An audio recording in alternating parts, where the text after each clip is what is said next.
ينشأ في الكويت بعد البنك البريطاني. ماله مال المسجد يعني؟ لا أنا أقول لك مربوط في المسجد، هذا مربوط المسجد، هذا البنك الوطني. السلام ورحمة الله وبركاته. هذا بنك برقان، بنك برقان. شوفوا كم ارتفاعه البناء. شوف كم ارتفاعه. هذا بنك برقان.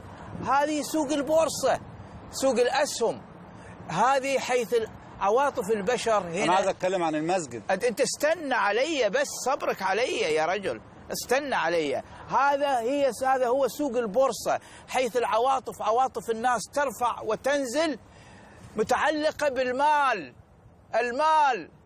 وهناك البنك التجاري، ثم بنك برقان، ثم بنك. يا عم الحاج دي مش دعاية عن البنوك. أنا فاهم الناس. ولا مش عايز دعاية إسلامي، أنا عايز أتكلم عن المسجد. أنا فاهم أنت عايز تتكلم المسجد، ولكن أهم شيء الناس في إيش مهتمة؟ الناس 99.19% مهتمة بالمال، والمال فين؟ في البنوك. المال ليس في المسجد.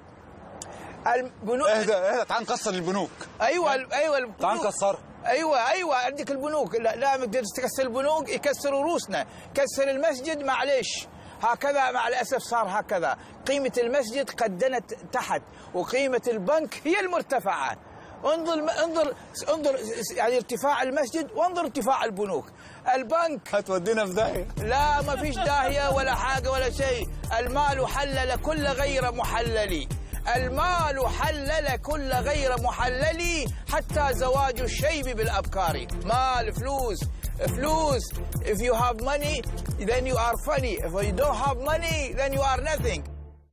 ولا تنسى المسجد الذي في قلبك. الحمد لله. دائما خله نشيط وخله منور، لأن هذا هو المهم. هذا هو المهم. أنت راجل جميل. نفس عصام سودت عصامة فعلمته الكر والأقدام. نفسيتك. جزاك وأنت أجمل، جزاك الله خير، وشاكر لكم جدا جدا. أنت جميل. جزاك الله خير. Спасибо.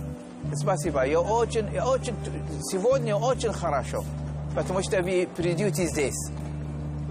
الحمد لله رب العالمين.